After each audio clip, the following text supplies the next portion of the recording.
YouTube channel देख रहे हैं, मैं इमरान खान हूँ। सबसे बड़ी खबर यह है कि क्या आज हुकूमत आईनी तरमीम करने जा रही है। ये एक ऐसा सवाल है जिसका जवाब रात गए तक सारे लोग ढूंढ रहे थे, लेकिन कुछ फैक्ट्स मैं आपके सामने रख देता हूँ जो चीज़ें मुझे पता चली हैं। एक तो मौलाना फजलुर रहमान साहब की मुलाकात तय थी पाकिस्तान तहरीक इंसाफ के वफ्द के साथ, और असद कैसर साहब की सरबराही में एक वफ्द जाना था जिसने मुलाकात करनी थी मौलाना फजलुर रहमान साहब से। गालिबन बैरिस्टर गौर साहब वगैरह बाकी सारे भी थे इसमें। तो इसने मुलाकात करनी थी रात 9 बजे मौलाना फजलुर रहमान साहब से, लेकिन इनको आगाह कर दिया गया। जब ये बिल्कुल जाने के लिए तैयार थे तो इनको बताया गया कि जी आप मिलने के लिए ना आए। वजह यह है कि हुकूमती वफ्द आया हुआ है और मौलाना फजलुर रहमान साहब उनसे मुलाकात कर रहे हैं।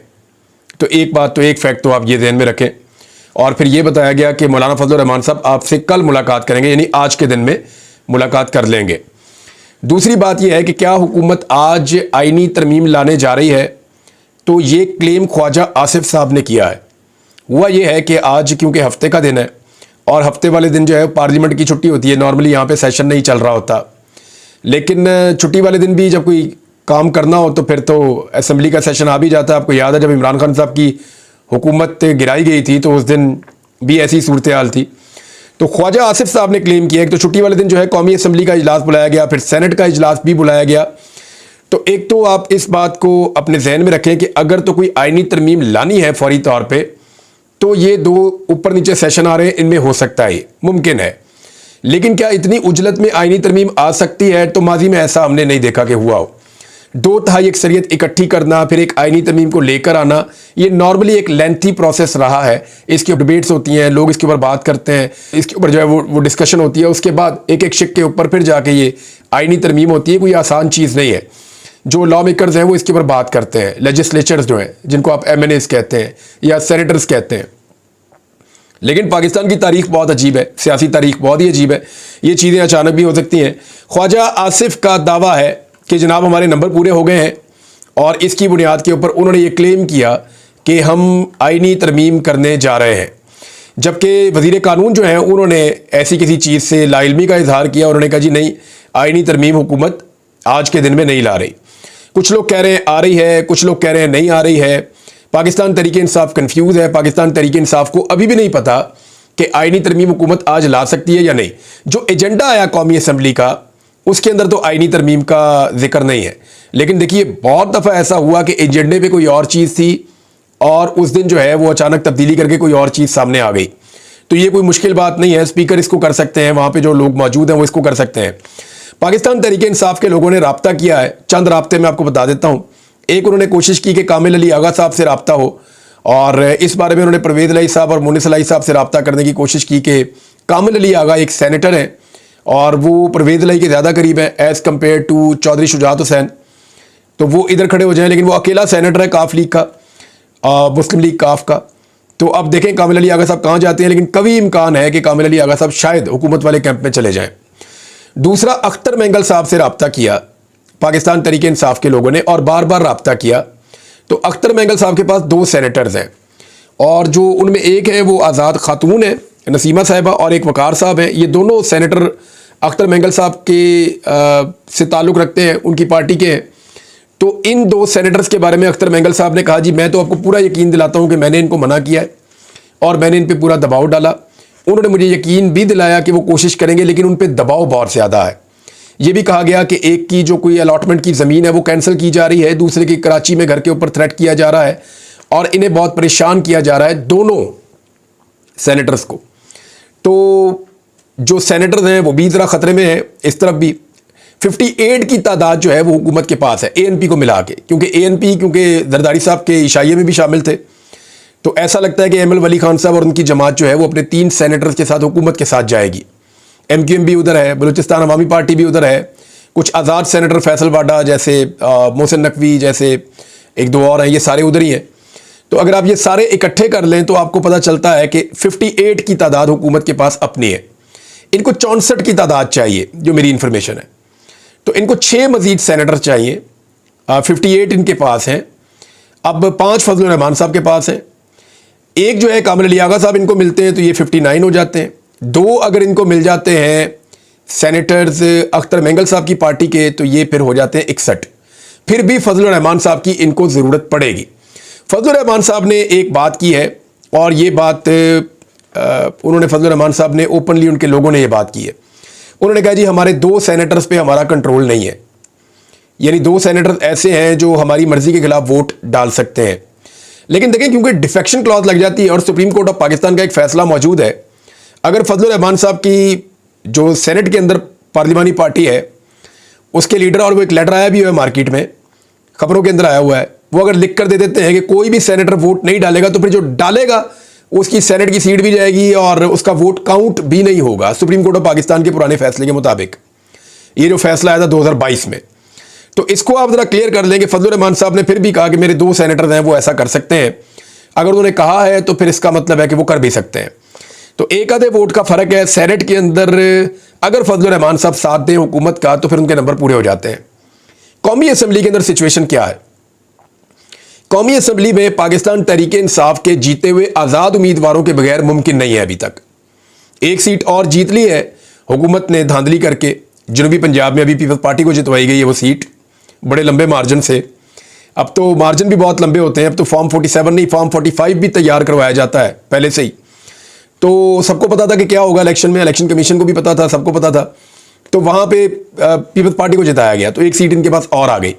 अब वो अगर सीट का इलेक्शन कमीशन जो है रिजल्ट जारी कर दे, उसके बाद वो नोटिफाई हो जाए तो वहाँ से एक सीट इनकी बढ़ भी जाएगी, लेकिन अभी टाइम लगेगा। फिर भी कर आके अगर नंबर पूरे भी करें, फजलुर रहमान साहब के 8 बंदे भी इनके साथ मिल जाएं, फिर भी इनको जो है वो पाकिस्तान तहरीक इंसाफ के जीते हुए आज़ाद उम्मीदवारों की ज़रूरत पड़ेगी। पाकिस्तान तहरीक इंसाफ के जीते हुए आज़ाद उम्मीदवारों में से कुछ के नाम सामने आ रहे थे कि ये वो लोग हैं जो वोट डाल सकते हैं।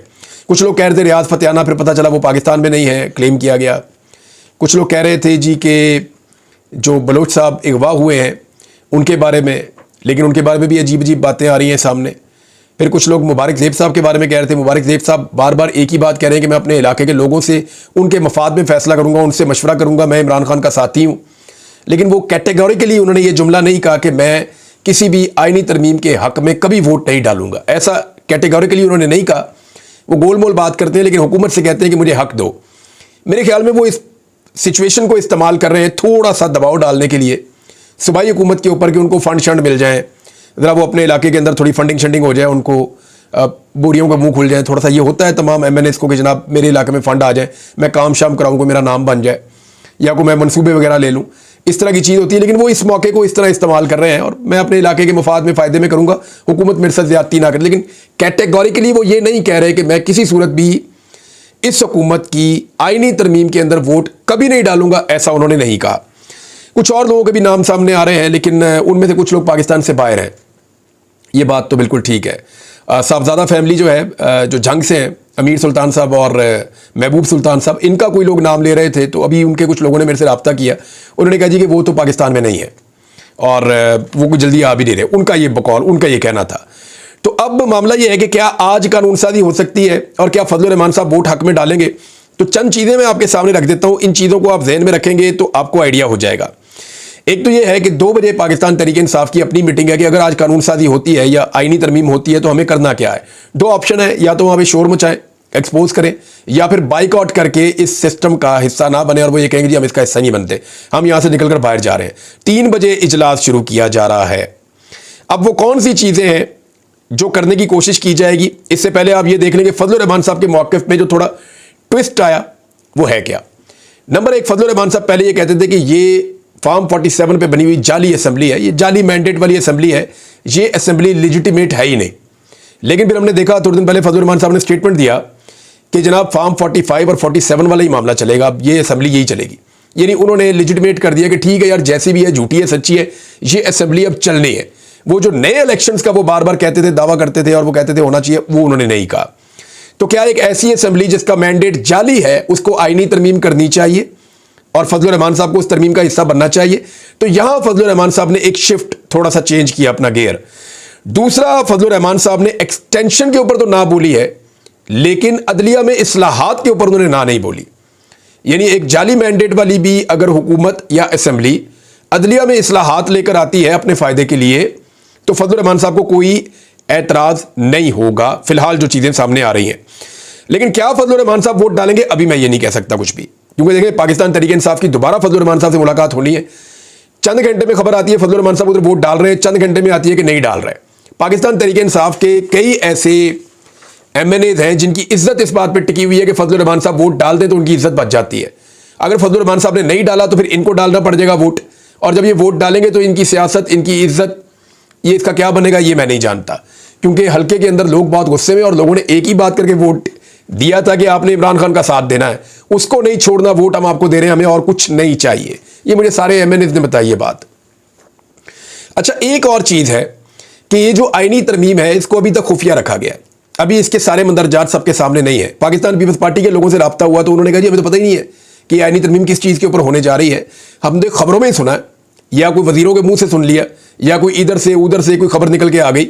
हमें अभी तक कोई मुसव्वदा या कोई पेपर या कोई चीज़ या कोई आउटलाइन इसकी नहीं मिली। अच्छा, इसमें क्या क्या हो सकता है, अब तक जो दावे सामने आए हैं वो मैं आपके सामने रख देता हूं कि अभी तक कौन कौन सी चीज़ें इसमें सामने आई। नंबर एक, काजी फायद ईसा साहब की सबसे पहले तो कोशिश है कि उनकी एक्सटेंशन हो जाए, और वो ये ऐसे हो सकती है कि काजी साहब ने कहा जी मुझे अकेले को एक्सटेंशन आप ना दें, अगर आपने कुछ भी करना है तो सबकी उम्र की हद बढ़ा दे, सबको मिल जाए तो मुझे भी मिल जाए। तो इसमें एक तो ये कोशिश की जाएगी, लेकिन इसमें फजलुर रहमान साहब ने इनकार कर दिया साफ। फजलुर रहमान साहब अगर इस आईनी तरमीम का हिस्सा होंगे तो फिर ये तो नहीं होगा। हाँ, अगर वो इस आईनी तरमीम का हिस्सा होंगे फिर कुछ और होगा। वो जो कुछ और होगा वो क्या होगा, वो जो सीनियरिटी वाली शर्त है वो उसको खत्म करने पर राजी है कि ऐसा कर लेते हैं कि पहले 3 या पहले 5 जजों के अंदर से हम चूज कर लिया करेंगे। वैसे 5 जजेस का नाम सुना जा रहा है। 5 जजेस का नाम क्यों लिया जा रहा है वो मैं आपको बता देता हूं।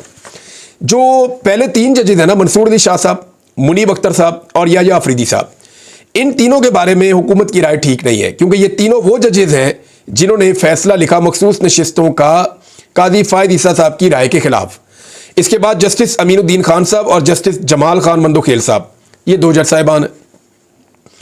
तो इसमें जो नाम आ रहा है, बहुत सारे लोग ये कह रहे हैं कि जस्टिस अमीनुद्दीन खान साहब को बुलाया जा सकता है, बनाया जा सकता है। गालिबन ये वो जज हैं जिन्होंने मखसूस नशिस्तों वाले मामले पे इख्तलाफी नोट तफसीली फैसला आने से पहले ही लिख दिया था। तो जस्टिस अमीनुद्दीन खान साहब के बारे में ये क्लेम किया जा रहा है, मुख्तलिफ सोर्सेज ये कह रहे हैं कि शायद उनके लिए ये किया जा रहा है, माहौल बनाया जा रहा है कि जनाब ये शर्त खत्म कर दी जाए सीनियरिटी वाली और फिर उनको लगाया जाए। फिर एक इसके अंदर बताया जा रहा है कि मिलिट्री ट्रायल वाला मामला कि किसका हो सकता है किसका नहीं हो सकता, इसके ऊपर भी आईनी तरमीम हो जाएगी ताकि सुप्रीम कोर्ट ऑफ पाकिस्तान के फैसले की फिर बाद में कोई ज़रूरत नहीं रहेगी। आज़ाद उम्मीदवारों वाला मामला, जो आज़ाद उम्मीदवार इस वक्त भी मौजूद हैं, उनके मामले के अंदर एक जो है वो आईनी तरमीम कर दी जाएगी ताकि उनका फ़ायदा उठाया जा सके। और दूसरा मखसूस नशिस्तों वाला मामला जो है उसके ऊपर भी कर दी जाएगी। एक जज की एक अदालत से दूसरे अदालत में ट्रांसफ़र का मामला जो है ये पहले नहीं होता था, इसके ऊपर भी आईनी तरमीम में गौर किया जा रहा है। सोर्सेज के मुताबिक बता रहा हूँ, अब ये होता है नहीं होता उसके अंदर मुझे नहीं पता, लेकिन अब तक जो जो खबरें रिपोर्ट हुई जहां जहां से हुई वो सारी इकट्ठी करके आपको बता रहा हूं। एक तौहीन अदालत को खत्म करने का हुकूमत फैसला कर रही है कि अगर हमने कोई केस आया, उसका एक फैसला हुआ, हमने अमल दरामद नहीं किया तो हमें तौहीन अदालत ना लग जाए, जैसे यूसुफ रज़ा गिलानी साहब घर चले गए थे। जजों की तकर्री का तरीकाकार जो है उसको भी तब्दील किया जाएगा और इलेक्शन कमीशन के हवाले से कुछ तरामीम की जाएंगी। मखसूस नशिस्तों वाला मामला इसी में आ जाएगा ये सारा। अच्छा, अब ये जितनी भी चीज़ें हैं, इन सारी चीज़ों को अगर आप देखें, अब तक जो जो तरमीम करने के बारे में जो जो चीज़ें सामने आई हैं, अगर इन सारी चीज़ों को आप इकट्ठा रख कर देखें तो आपको जो 4-5 चीज़ें समझ आती हैं कि मकसद क्या है इस तरमीम का, वो मैं आपके सामने रखने लगा हूँ। चंद बातों के गिर्द घूमती है ये सारी तरमीम। नंबर 1, जो फॉर्म 47 वाली हुकूमत है या फॉर्म 47 वाली जो सीटें हैं उनको किसी तरह तहफ़्फ़ुज़ फराहम किया जाए। नंबर 2, तौहीन अदालत अगर लगती है, कोई हुकूमत हो गई है अदालत की, तो तौहीन अदालत से हर सूरत बचा जाए, यानी खुद भी बचें और इलेक्शन कमीशन को भी तौहीन अदालत से बचाया जाए। नंबर 3, इमरान खान को मजीद अंदर रखा जा सके। नंबर 4, मखसूस नशिस्तों और आज़ाद उम्मीदवारों को काबू किया जाए, ये जो फैसला है वो मखसूस नशिस्तों वाला, यहाँ पे इसके ऊपर कंट्रोल किया जाए। नंबर 5, अदलिया पर अपनी मर्जी मुसल्लत की जाएगी, अदलिया से आने वाले इंसाफ पर मबनी फैसलों से ये बच सकेंगे, इनके पास इतना मार्जिन क्रिएट हो जाएगा। तो एक सवाल पैदा होता है कि अब तक इस हुकूमत ने जितने भी इकदाम किए हैं, बहुत सारी अजीब चीज़ें की हैं, फॉर्म 47 से बड़ा काम तो कोई नहीं हो सकता ना। अब तो ये एक आईनी तरमीम है और ये आईनी तरमीम सुप्रीम कोर्ट ऑफ पाकिस्तान में चैलेंज भी हो जाएगी और बहुत कुछ डिपेंड करेगा। अगर तो आईनी तरमीम होती है, आज हो जाए, कल हो जाए, 10 दिन बाद हो जाए, जब भी हो जाए, ये जब भी आईनी तरमीम होती है इसके ऊपर एक इम्पैक्ट उस तफसीली फैसले का भी आएगा जो अभी जो फुल कोर्ट बना हुआ था सुप्रीम कोर्ट ऑफ पाकिस्तान का, उसने जारी करना है। याद रखिएगा कि 8 जजेस का जब तफसीली फैसला आएगा तो उसके अंदर कुछ ऐसी चीज़ें हो सकती हैं जिनकी मौजूदगी में यह तरमीम मुतासिर हो सकती है। यानी जिन लोगों ने एफिडेविट लिखकर दे दिया पाकिस्तान तहरीक इंसाफ को कि आप जाके इलेक्शन कमीशन ऑफ पाकिस्तान में जमा करवा दें, और वो इन्होंने जाकर जमा भी करवा दिया और इनके पास उसका रिकॉर्ड भी मौजूद है, उन लोगों का वोट तो फिर काउंट ही नहीं हो सकेगा। वो तो कंसिडर किए जाएंगे कि वो पाकिस्तान तहरीक इंसाफ का हिस्सा है, तो ये फिर रोला बन जाएगा।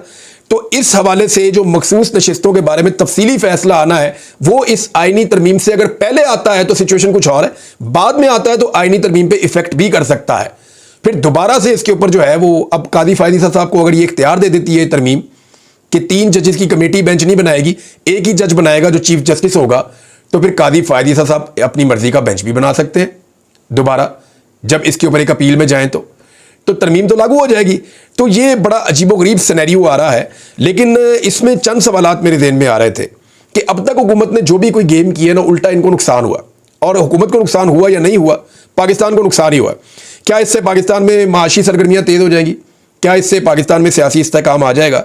मुझे लगता है कि हुकूमत एक नई तहरीक को दावत दे रही है। हुकूमत ने ये खबरें तो चलवाई हैं कि मईशत दुरुस्त हो रही है, मगर ऐसा हो नहीं रहा। इमरान खान साहब के ऊपर एक मुकदमा और दर्ज किया गया है। यह मुकदमा कल दर्ज किया गया 13 सितंबर को, और मुकदमा दर्ज किया गया इस हवाले से कि उनके ट्विटर अकाउंट से एक ट्वीट हुई थी और उस ट्वीट को लेके उनकी इन्वेस्टिगेशन भी की गई थी, और दोबारा एफआईए वाले गए थे इन्वेस्टिगेशन करने के लिए 4 लोग। इमरान खान साहब ने कहा कि मैं अपने वकील से बात करूंगा और फिर आप मेरी इन्वेस्टिगेशन करेंगे। एक्चुअली इमरान खान साहब अपना ट्विटर खुद इस्तेमाल ही नहीं करते, तो ये केस कोई इतना तगड़ा होगा नहीं। तो मुकदमा तो उनके ऊपर दर्ज कर दिया गया इमरान खान साहब के ऊपर। अब देखते हैं कि इस मुकदमे को कितना घसीटा जा सकता है, क्योंकि अगर इमरान खान साहब को बेल मिल जाती है 9 मई के मुकदमात में तो इसमें गिरफ्तार कर लिया जाएगा, और अगर इसमें गिरफ्तार कर लिया जाएगा तो इसमें तो बाइज्जत बरी होने के इम्कानात भी हैं। लेकिन देखना पड़ेगा कि मामला कहाँ तक पहुँचता है, कहाँ तक चलता है, कैसे लड़ते हैं वकला इसको। तो इमरान खान साहब के जो बाहर आने के इम्कानात हैं इस नए मुकदमे के बाद, अगर इसमें गिरफ्तारी डाल दी जाती है तो वो एक नई सिचुएशन शुरू हो जाएगी पाकिस्तान में। वैसे भी पाकिस्तान के मीडिया ने पाकिस्तान तहरीक इंसाफ का एक अजीब किस्म का बाइकआउट किया हुआ है। हालांकि इस मीडिया को जितनी गालियां पीएमएलएन ने दी हैं और बहुत सारी जमातों ने दी हैं, बहुत सारे लोगों ने दी हैं, लेकिन मैंने देखा कि उनका कभी ऐसे बाइकआउट नहीं किया। मैं वो चीज़ें गिनवाना नहीं चाहता, बताना नहीं चाहता, लेकिन अली अमीन गंडापुर की तनकीद के ऊपर उसके कुछ लफ्ज़ बहुत सख्त थे और मुझे भी एतराज़ था चंद चीज़ों से, और मैंने उन्हें ये कहा भी था कि आपको अपने कुछ चीज़ों के ऊपर आपको चाहिए। तो आज उन्होंने उसकी वजाहत भी की कल रात को। अली अमीन गंडापुर ने कल रात को जो खबरें आई उसमें मैंने देखा कि अली अमीन गंडापुर ने उसकी वजाहत भी की कि एक्चुअली किस कॉन्टेक्स्ट में उन्होंने बात की और किन लोगों के लिए बात की। लेकिन पाकिस्तान के मीडिया में ऐसा लगता है कि एक प्लान्ड किस्म का एक बाइकआउट हो रहा है पाकिस्तान तहरीक इंसाफ का। तो तहरीक इंसाफ ने भी ये कहा है कि जी करें बाइकआउट। यानी मेरी उनसे जो रात को बात हुई कुछ लोगों से, उन्होंने कहा जी हम भी स्ट्रेटजी बना लेते हैं, ठीक है फिर ये बाइकआउट करें, हम फिर डिजिटल मीडिया और सोशल मीडिया को इंटरव्यूज़ दिया करेंगे, हम उन्हीं के साथ प्रेस कॉन्फ्रेंस किया करेंगे, और फिर हम इनको बुलाया नहीं करेंगे, और फिर अगर हम इनके पास इनके प्रोग्राम्स में और उनके टीवी पे जाना छोड़ देंगे तो फिर ये जाने और उनका काम जाने। यानी वो भी पाकिस्तान तहरीक इंसाफ को पता है कि उनके बगैर एक बुलेटिन भी नहीं बन सकता किसी भी एक मीडिया चैनल का। तो एक तरफ मीडिया उनके साथ ये कर रहा है, तो वो अब कह रहे हैं कि हमें थोड़ा सा अपनी पॉलिसी बनानी पड़ेगी। रात को उनकी मीटिंग तो हुई है, देखते हैं वो इसके ऊपर क्या फैसला करते हैं तहरीक इंसाफ वाले। तो फजलुर रहमान साहब पर डिपेंड कर रहा थी बहुत सारा कुछ, कि फजलुर रहमान साहब जो है, मैंने हमेशा कहा कि वो स्टेटस को के साथ ज़्यादा कंफर्टेबल रहते हैं, लेकिन देखना होगा कि वो अपनी रवायत को तोड़ते हैं इस मरतबा या अपनी रवायत पे कायम रहते हैं। देखते हैं। अब तक के लिए इतने, अपना ख्याल रखिएगा, अपने चैनल का भी। अल्लाह हाफ़िज़।